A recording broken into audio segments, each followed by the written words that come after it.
How's it going, YouTube? Max Reynolds here from the Card Guys. Going to be doing my own deck profile from regionals this past weekend. I wasn't able to get it recorded because everyone just really wanted to leave and get food, and that's how it went. But yeah, I'll get into the deck explanation. I was playing the Blue Eyes deck. It's really really fun. I strongly encourage you guys all to try it out. It's definitely broken. Definitely really really good.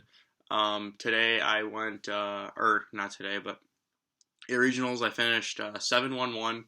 My only loss was actually to Cyframe. It was completely my own fault. I just didn't really play very well, and I deserved to lose. So I guess that's a sign that we're playing in a very good format. Um, as far as everything else went, round one I played against the Ritual deck, the Saphira deck or whatever, and I 2-0'd that.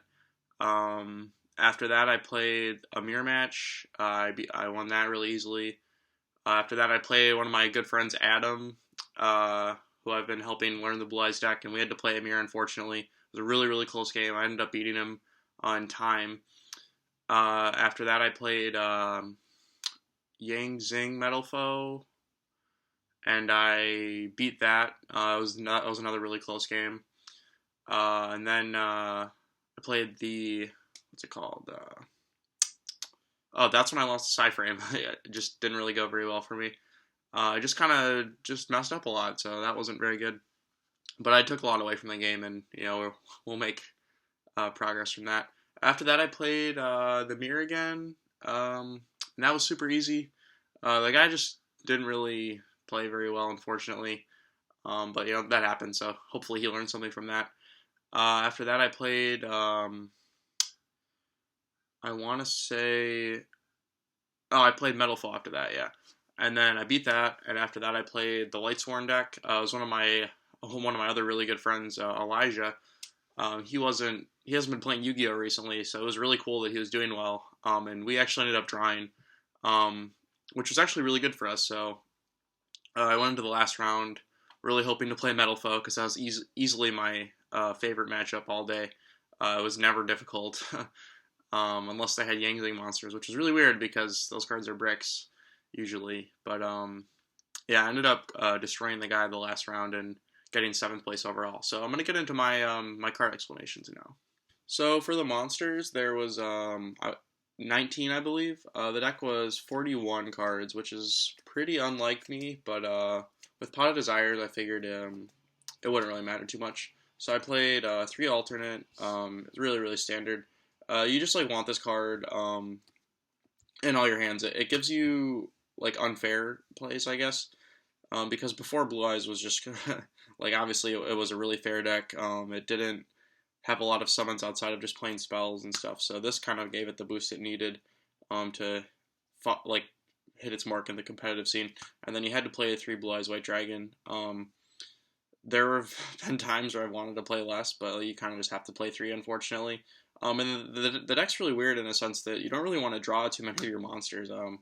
Like the Dragon Spirit of White, I really just want to play 1, but if you do draw it, then you can't ever summon it off your Stone of Ancients, which is a really strong play, or you can't get it from your deck off Sage's effect or anything. So you really want to have the second copy just in case.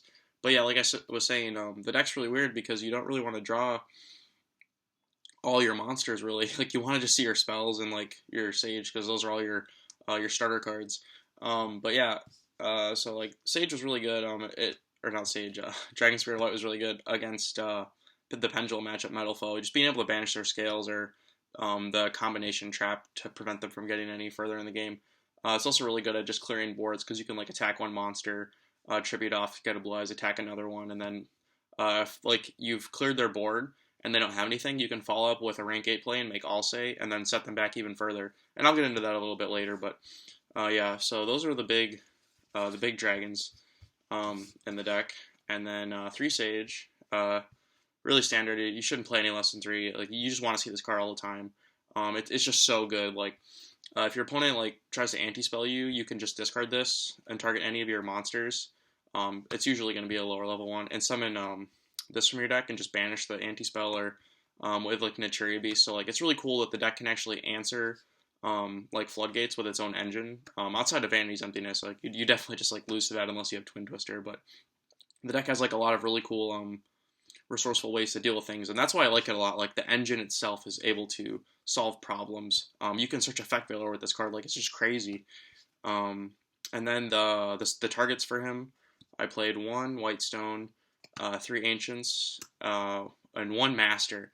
Now, outside of this being pretty standard, this guy was in Shunsuke's deck, the winner of the World Championships this year, and a few of other people have been playing him. And I used to be really against this card, and I just I guess I just didn't read it right or whatever. This card was by far the best card in my deck all regional long.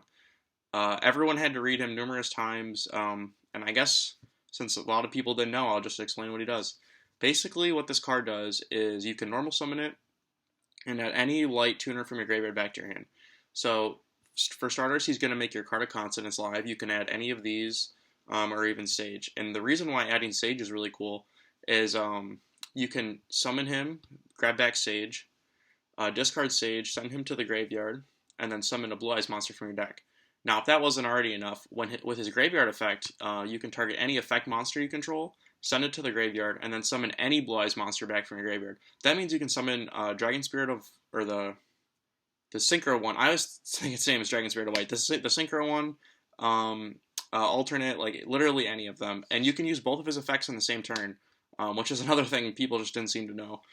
So, like, if you're in a situation with Sage where you already have your effect failure or your stones, you can set yourself up for a really nice play on your next turn. You can normal the Sage, grab the Master, and then like do a sync or whatever. And then on your next turn, you have the play where you can normal this, get this back, use the effect on him, send him to the grave, and get another monster from your deck. It just gives you like extra summons, and like that's what the deck needs because you're not always going to draw Soul Charge. Believe it or not, I didn't really draw it at all throughout the tournament, and I was still able to win. And I think that has a lot to do with his effect. And then the one effect failure, just because it's searchable, and you can even just keep adding it back off him, so there was really never any need to play more. Two Maxi, I chose to go second all day long. I just wanted the extra card. I felt like having 6 cards in this deck was just superior to having 5. I felt like I was saying, the engine can solve a lot of the problems it has, so I wanted to just have extra cards and make sure I wasn't bricking. Maxi was unfortunately not very good. I didn't play any Burning Abyss, actually. It was okay in the mirror to kind of like force your opponent to give you more cards and hopefully just beat them, but ultimately, if their hand's good enough, they can just kill you anyways if they're just going to beat you. But it's really good at being like a pseudo Vanity's Emptiness. If they're going first and they have Soul Charge, it kind of forces them to think about what they want to do. So yeah, those are the monsters. For spells, oops, give me 1 second here. Spells, 3 Melody. You just want to see this card in every hand. It's just so good. Like, anytime you have this card, like, you probably didn't break, and that's, like, really big for me, because I was really worried about breaking with this deck, because testing it, for about a month, I was seeing really, like, skewed results.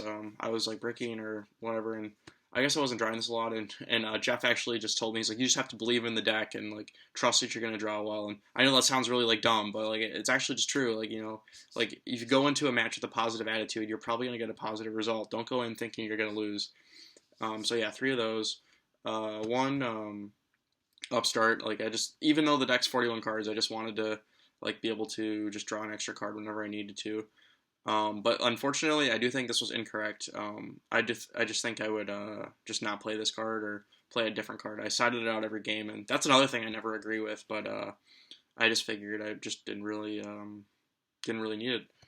3 Pot of Desires. This card's just insane. Like, everyone's like, oh, I'm really worried about losing like my engine or losing like all my key cards. You know what? If your deck lost 10 cards, it probably just sucks. Like, I'm sorry, but like if it lost 10 cards and like your deck isn't like good after that, like your deck probably wasn't good to begin with. Like, if you're that reliant on things, and like sure, like it's not very good in decks to play one-ups, but like you could usually like I said, if your deck's good, like you should be able to manipulate your hand enough by like searching and drawing cards to the point where like this card is just like just over the top broken. Like, it just gives you 2 more cards to use. Like, it's just crazy.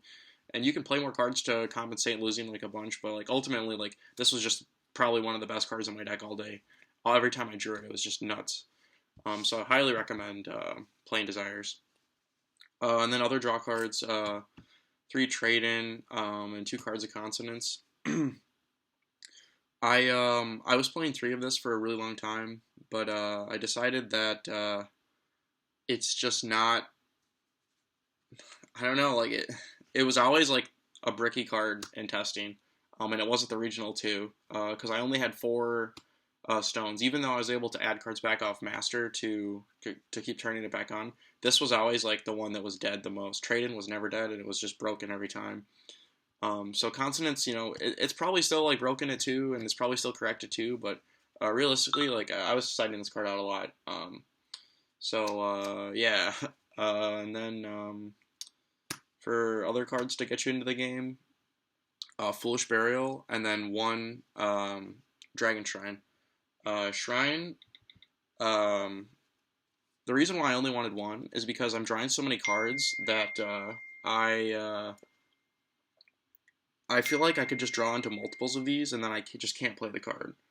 Um, and then having the Foolish like compensates for that, because Foolish can actually send Master to the grave, the tuner that's really good, and that's like just insane because then you can use his effect and start recycling stuff. Um, but yeah, Shrine's really good. It sets up your Soul Charge plays and all that. So they're just cards you want to see. I highly recommend just playing the Foolish in this because they basically do the same thing. Um, Soul Charge, just probably the best, not the best spell. I mean, like Desires is really good, but Soul Charge ultimately can just win you games that you shouldn't be winning. Um, three Return of the Dragon Lords, another like super insane card. Just like this card just like since I wasn't drawing Soul Charge, I was drawing this card, and this card's just good enough too. Like it just protects your monsters. It leaves them huge. Like I'll go into some of the plays after I get to my extract monsters, but like this card was just so good. Like I think it's like one of the reasons why I love this deck. Like it protects like you from board wipes. It protects you from just dying by battle. Like it's just crazy.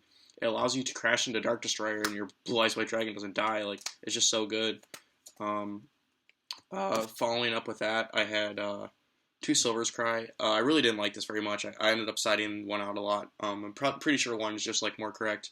But two I just felt like was correct because with Desires I didn't want to banish all of them and not have any. So I figured if I played two, it would kind of compensate for that, and that was okay. um, and then last two spells were two Twin Twisters because I was choosing to go second, so I didn't want to get blown away by like a Vanity's Emptiness. And even if they didn't have Vanity, like I want to just have this because if my opponent did flip Vanity, I literally would have to scoop up my cards. I just don't really have an out unless they turn it off themselves. So yeah, that was all the spells and the monsters. I decided to not play any traps. I didn't really feel like I wanted any. I decided like ultimately going throughout the day, uh, I developed like an inclining to want Wing Blast in my deck. But going into the event, I really just didn't. And it was fine. Like I didn't really miss it that much. But I think this coming weekend at regionals, I'll definitely try Wing Blast out again, just to have better testing for the upcoming UDS. So then going into the side deck, I sided three Kumungus, the sticky kaiju guy. My theory for this was that he's level 7, so if you give it to them, they can't make a rank 8 play if you just can't clear it for some reason. But I think I was wrong in that sense. I think the Gamseal is just like better because like there's no reason why you shouldn't be able to clear it if you're like doing it. Like in theory, you're playing your kaiju to like help break through your opponent's board because it's for some reason just like too powerful that your engine can't handle it. So you have to like resort to using this kind of card. And Gamseal, like I said, like you should just be able to kill it. It's 2300. Like literally all your monsters can attack over it that are like that you're actually summoning. Not obviously not your like your tuners, but you should be able to deal with the Gamseal. And like I said, it's a trade-in target, so that's just really good too. This one was fine, but I definitely wish it was Gamseal in the long run. Three cherries. This is another card I really regretted siding. Obviously, it's probably because I didn't really play against Burning Abyss, but you also just have like a really good Burning Abyss matchup to the point where I don't think this card is needed. I could be wrong, but I don't really think that you have to play this to beat that matchup. I think I would have much rather had other options on my side. And another card, like I said, my side I don't think was very good. I think I just got lucky that my opponents weren't able to handle my my floodgates, I guess, because I used Drago for the mirror. Um, and I just kind of like summoned it, and I was like, well, I mean, you better you better have the out or something. I would usually try to summon this and have returning grave at least, so that way it couldn't like be destroyed once. But ultimately, I decided that instead of trying to floodgate my opponent, I would just rather have cards that allow me to play and continue playing the game and not inhibit my opponent's play. Because if in theory, if I believe I'm playing the best deck, why am I going to be trying to floodgate my opponents instead of just like playing like a Book of Eclipse or Swords of Concealing Light? Like I didn't use either of those cards, and I like really regretted it. Yeah, in that sense, like I don't think you have to really use floodgates in this deck. Um, but maybe I'm wrong. Like that's just what my perception was. And then the one Dante for the cherries. Like that's just another side deck card I lost literally for no reason. I sided 3 board wipes. These are really good actually. I'm just been able to like if your opponent like doesn't have return, they're just like too good. Like you can't chain Azure Eyes and dodge this card. You just get destroyed. So it forces them to like think about like their plays if they don't have return. Like they might not want to commit so much. So I really like these, and I like these to be able to out Kokimura Drago and stuff if my opponent did put them in. And then the last 2 cards were 2 anti-spell fragrances. I put this in against the mirror to just blow them out as a floodgate, but as I said earlier, I just think I'd rather these be other cards. They were definitely really good, but like, why would I put this one against Pendulum if in theory, like, I have a good matchup with the Synchro Dragon? Like, they can only Pendulum one monster, and you can just dodge Kieran, so like, what do you really care about? Like, you can usually just make another one. So in that sense, yeah, I really wish I just like sided different cards. So yeah, that was the side. Going to the extra deck. This is honestly where I had like no regrets. Like I thought my extra deck like worked out really really well all day. So I played 2 Azure Eyes Silver Dragon. Perfect. Like I never wanted more. I never wanted less. Like sometimes the second one came up, but like ultimately like I never wanted the third. 2 Blue Eye Spirit Dragon. Finally remember the name. Like I literally just got his name mixed up with Dragon Spirit Away all the time. And I'm sure you guys will probably really know with this deck profile. I'm kind of going on and on, but hopefully like this is insightful for you. But yeah, this card just like it's just so good. Like sometimes you feel like your turn wasn't very good because like all you made was this. But like that can just be good enough. Like Burning Abyss, like you can negate Farfa or like they just they literally just can't kill any of your monsters. They have to like move them out of the way and attack, and then they just come back. Like they're not actually out in anything. This card just applies so much pressure. Like it's just so good. You could, like I said, you can bring him back from grave with Master with Eyes of Blue. Like no one seems to understand that. So yeah, those are those.